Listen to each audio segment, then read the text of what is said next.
Welcome to the Insightful Professor. In this video, we continue our investigation of the procedural language of Oracle database called PLSQL.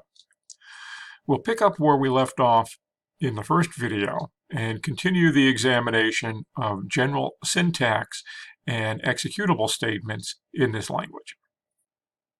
In our first video, we explained why we need something beyond SQL, and that allowed us to introduce PLSQL.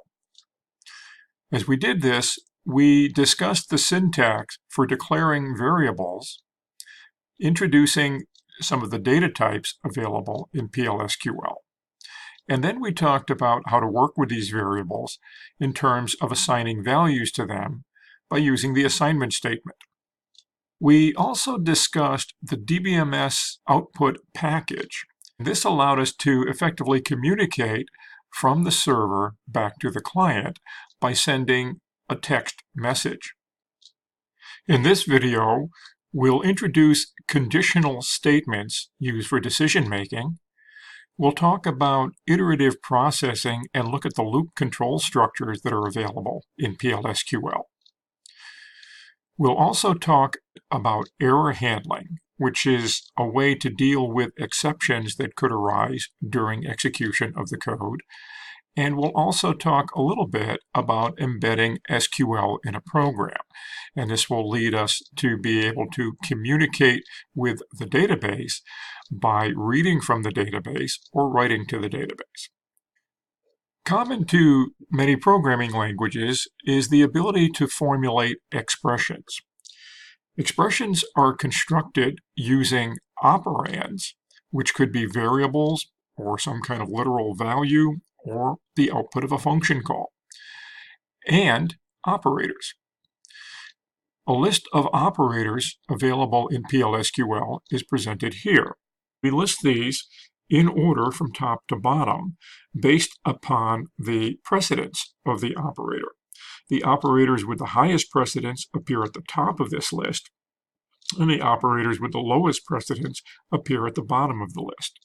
We also provide a brief little explanation of what the operation allows. On this slide, we begin by repeating the variables that we declared in our earlier presentation. Recall that we had discussed part number as being numeric and allowing up to 4 digits, making it an integer.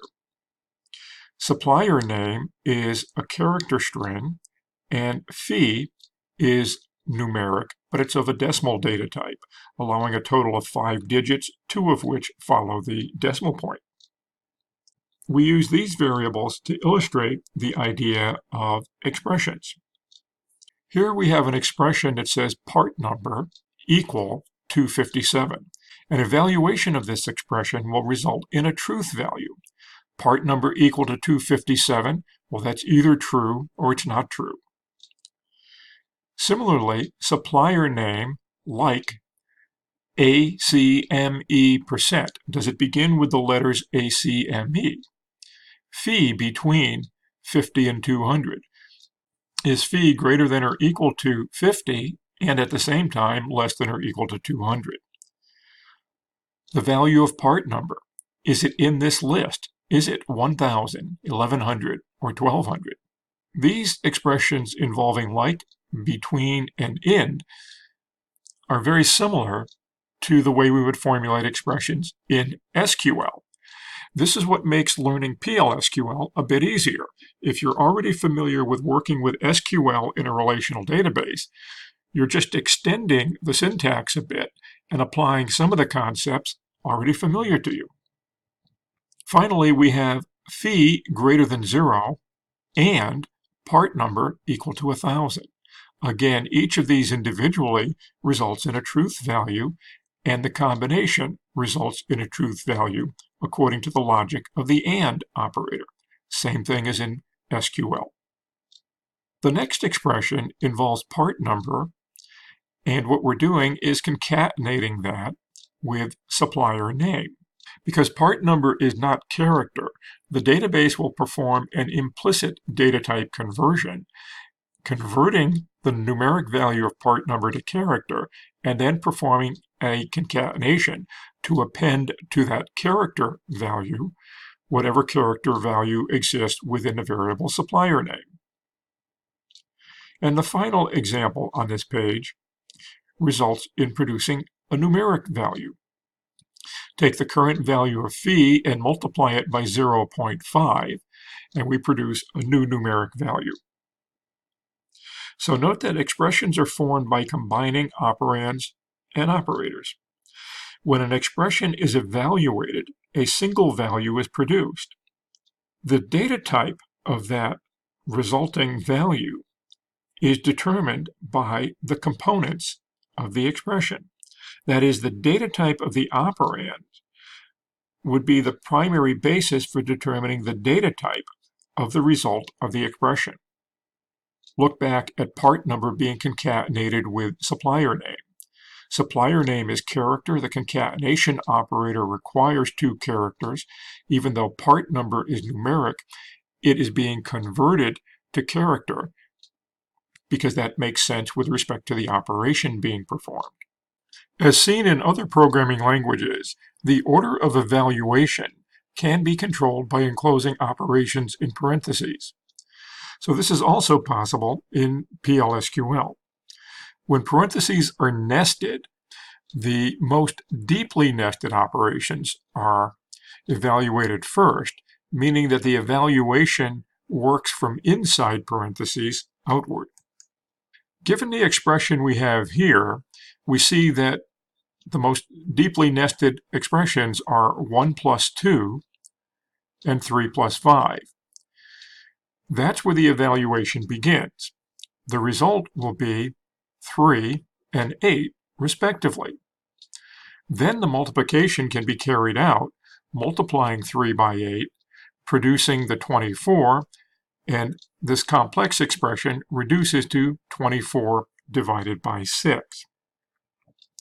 It's also possible to use parentheses to improve the readability of code. This first expression actually uses 2 exponentiation operators and 1 multiplication. Here we're raising 2 to the power of 2, raising 3 to the power of 2, and then performing the multiplication between those 2 values. Again, review the operator precedence to confirm that order of evaluation. But to clarify this, we could enclose the 2 expressions that involve exponentiation within parentheses. This does not alter the order of evaluation, as was shown in our first example, but it makes it a little clearer to read for someone perhaps overwhelmed by what was presented in the expression, an abundance of asterisks. So with this background in expressions, and many of these being truth values, we're able now to look at conditional logic.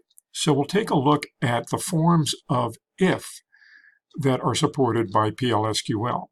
First, there's a simple if-then. Then it's a little bit more complex. We can say if, then, else. So we can have 2 paths of logic.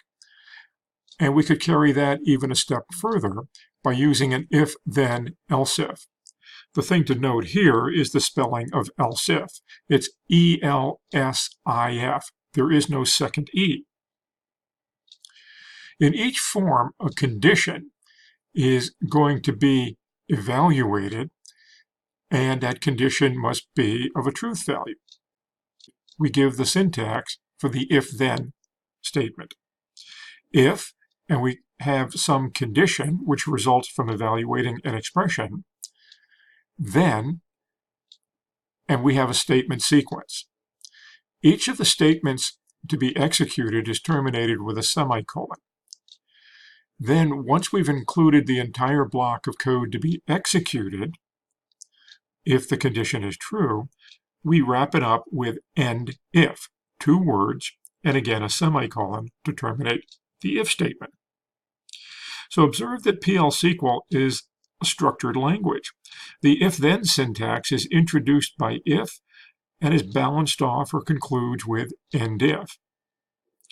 While some languages allow the word then to be excluded, PLSQL is clearly not one of these. PLSQL requires that you have the word then following the condition and preceding the sequence of statements to be executed when the condition evaluates to true. With the if-then-else, we're able to test a single condition and then dictate both actions that will occur when the condition evaluates the true and when the condition evaluates the false. So this little flow chart is typical of programming languages that support the conditional logic implemented through an if statement, in particular through an if-then-else. The if-then-else-if, a reminder that else-if is spelled E-L-S-I-F. This is a common coding error that people make who are new to PL/SQL. They'll spell else-if with a second E. So here we have a test of a condition, and if that condition is true, we execute statement sequence 1, and we're done. We don't do anything else in the statement. However, if condition 1 does not evaluate to true, then we inject a second test, and that's injected following the word else if. If condition 2 is true, then we execute statement sequence 2. And we can have several additional else-ifs. We can wrap it all up with an else, saying that none of the conditions we tested evaluated to true, therefore this is what we want to execute. And we're illustrating that here as simply statement sequence 3. And finally, we wrap up the whole thing with an end if. Let's put this together with a little program and see how the if statement operates. In this program, we declare a variable called b, which is of data type Boolean. And recall that if we fail to initialize a variable when it's declared, that variable will assume the value of null. So the possible values that b could have, being of type Boolean, would be true, false, and null. And given that we've not initialized it explicitly here during declaration, b will assume the value of null. Likewise, C is not initialized, and it will assume the value of null. But it's designed to hold a single character. We assign B a value of null, and then we test what's the value in B. Notice that we're simply saying if B. Because B is Boolean, it can assume a truth value. So we're saying, effectively, if the value of b is true, if b is equal to true, then assign the character t to the variable c. But if b does not contain a value of true, then we do a second test. So what is this test doing? This one is saying not b. So in order for that expression, not b, to evaluate to true, b must have a value of false. We know that b has a value of null in this case, so not applied to null still yields null, which is not true. Therefore, else if not b will evaluate to null. So we don't do this assignment, but we continue, finally, to the else. As a consequence of the assignment statement following else, the variable c will be assigned the value of n. That's it for the test. We fall into a call to DBMS output put line, and we express c contains, and we concatenate with that the character that is stored in c, which in this flow of logic will be the letter n. Keep in mind that in order for the call to DBMS output put line to work properly, we must have previously enabled server output by setting server output on. Let's run this very quickly on the database to confirm its behavior. Here we see the code, and we've submitted it for execution. We've not yet enabled server output, so notice all that is returned is a feedback message. Let's enable server output, and then we'll run this code again. This time when we run it, we see the message that was constructed. C contains whatever the value is in the variable c. And here's that message sent back through server outputs buffer. Now that we've considered one form of conditional execution in PLSQL, let's turn our attention to iterative processing. Iteration in PLSQL is supported by a loop statement, and there are actually three different forms of this statement. If you have experience programming in other languages, you're likely familiar with the behavior of these control structures.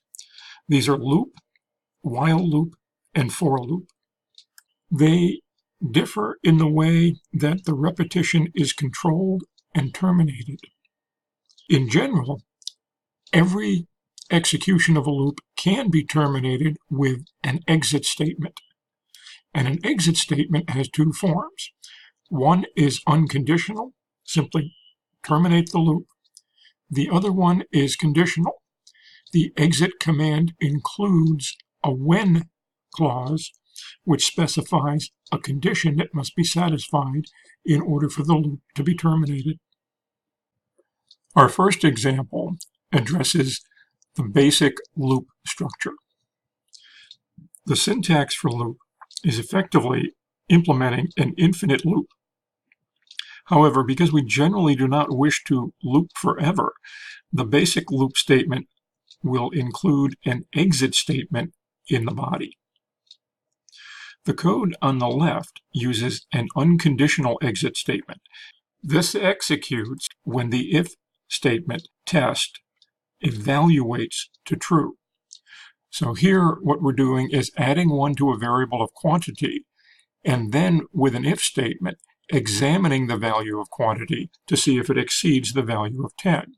If it does, we exit the loop. If not, we bounce back up to the top of the loop, increment quantity again, and repeat that whole process. The code on the right uses a conditional exit.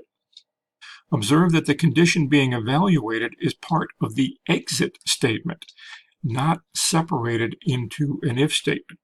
Thus, an if statement is not needed with this form of the exit.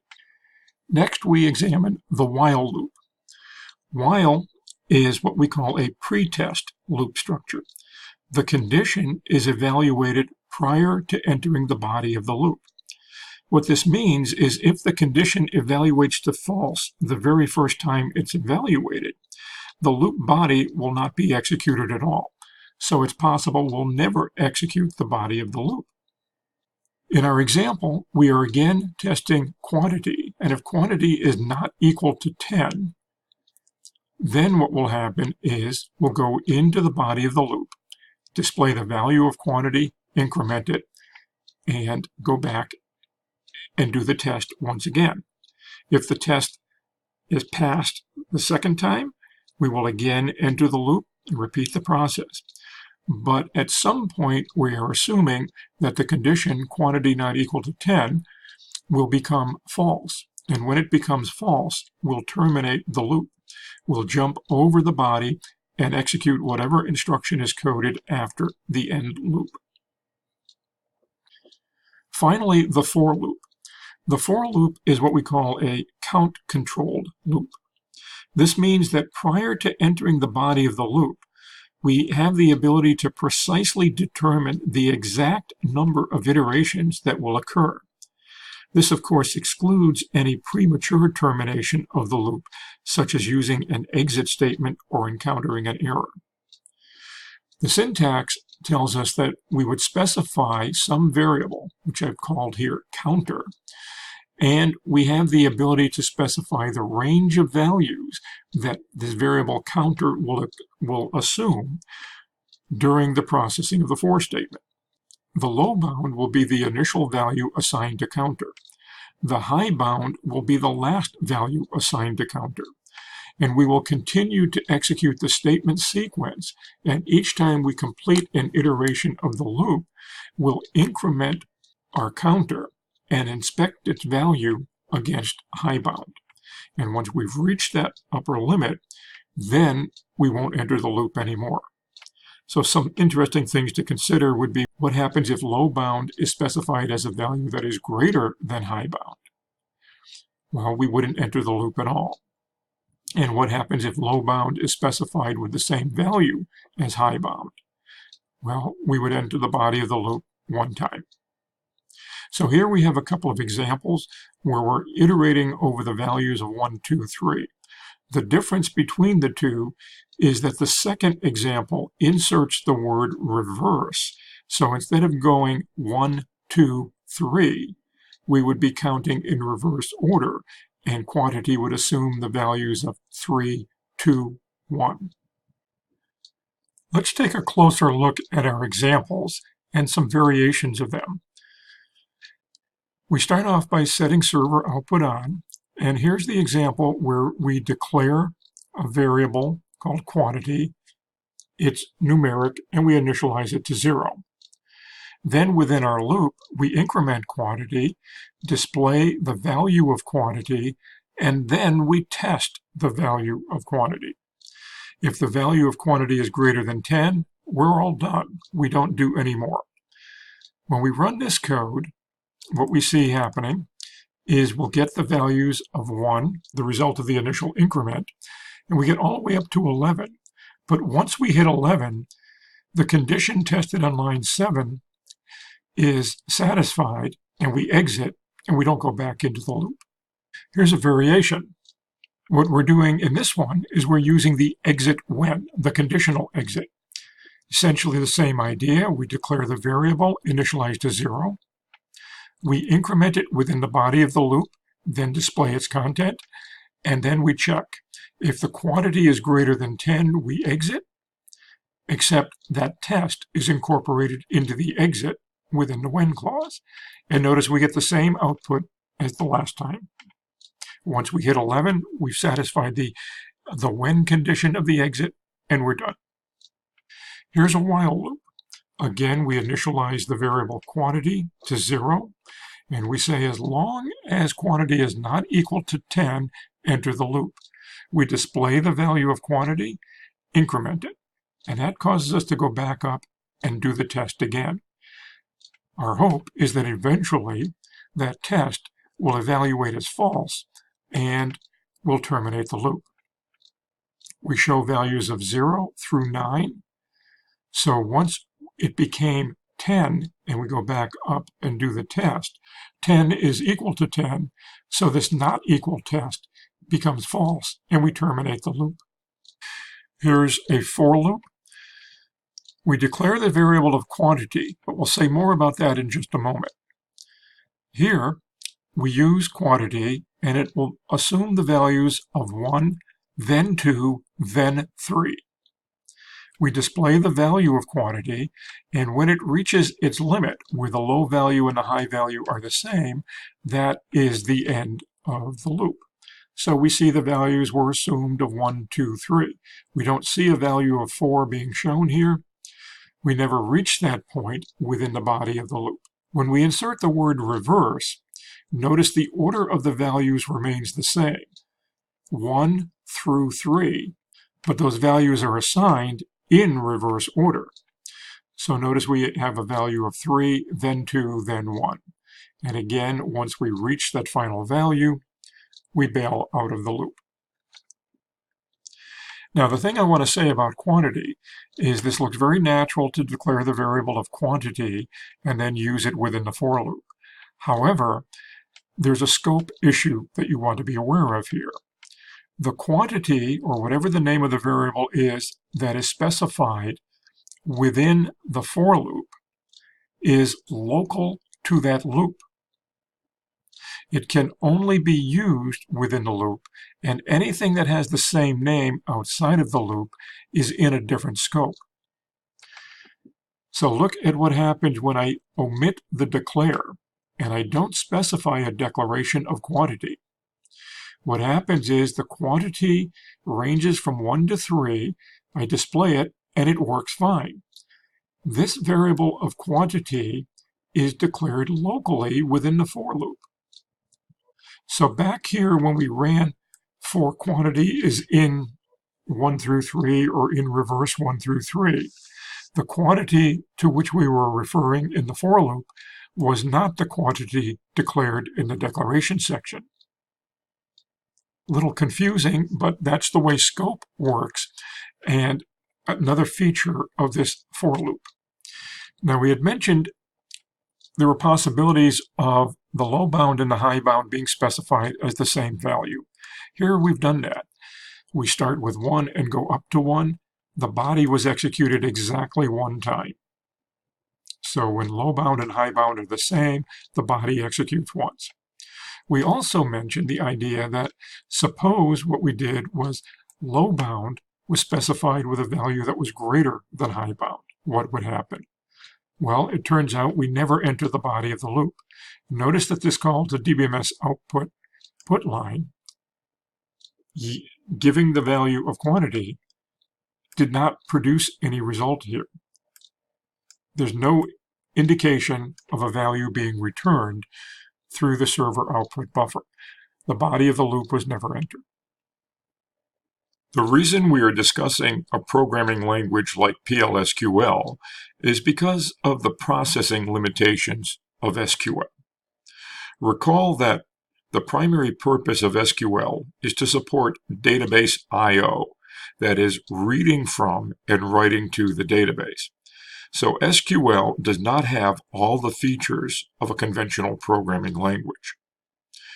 We have discussed some of the desirable features of a programming language that are available in PLSQL.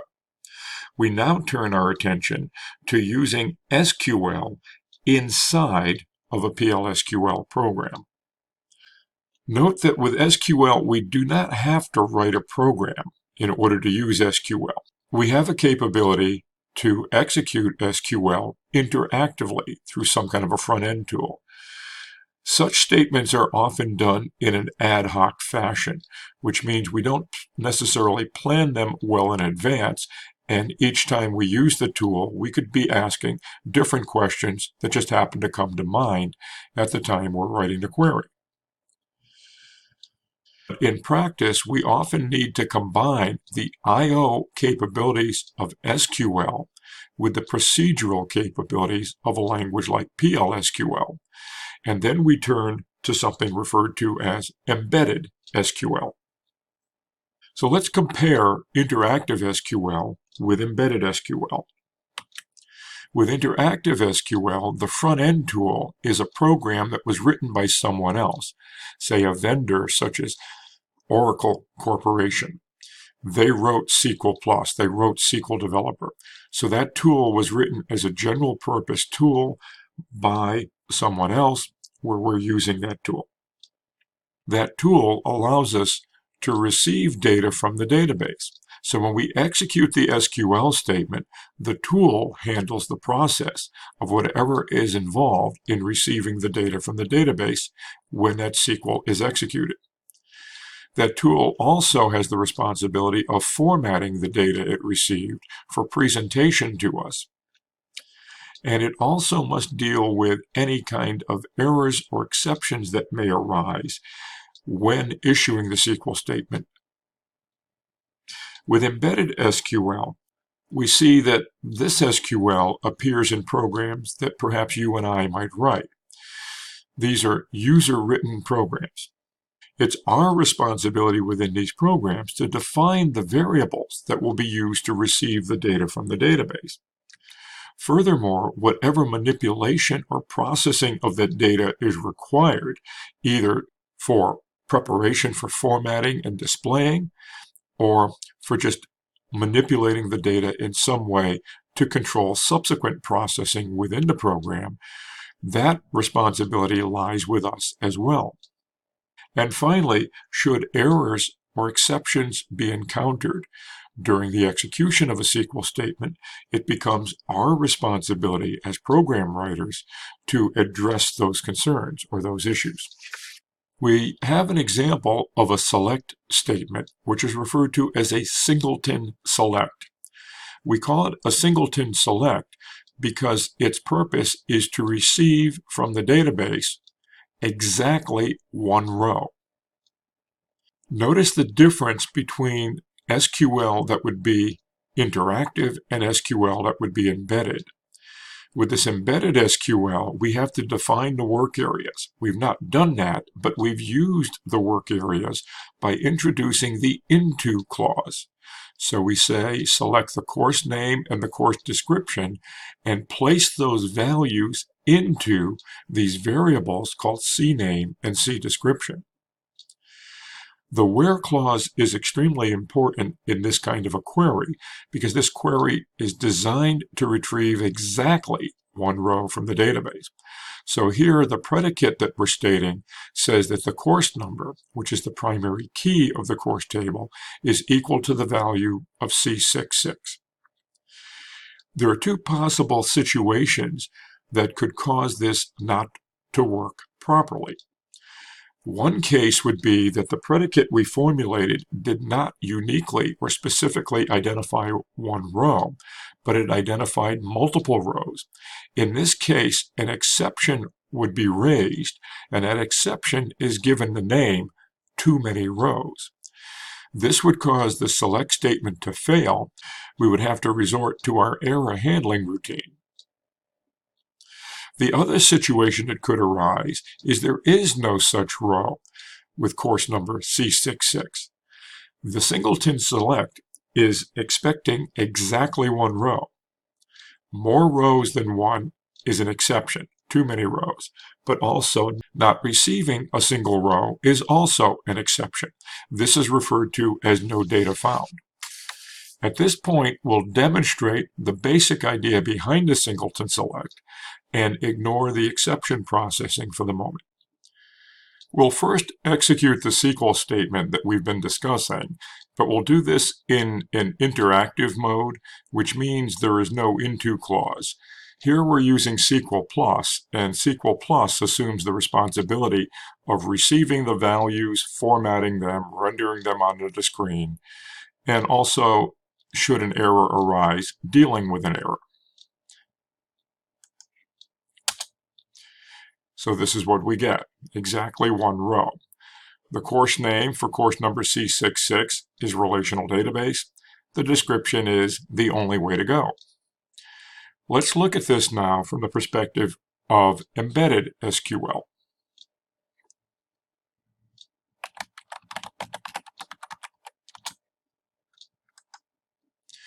First, we must enable server output, that pathway from the server back to the client. We've included the into clause. The into clause identifies CNAME and CDescription as we discussed, and here's where those variables have been declared.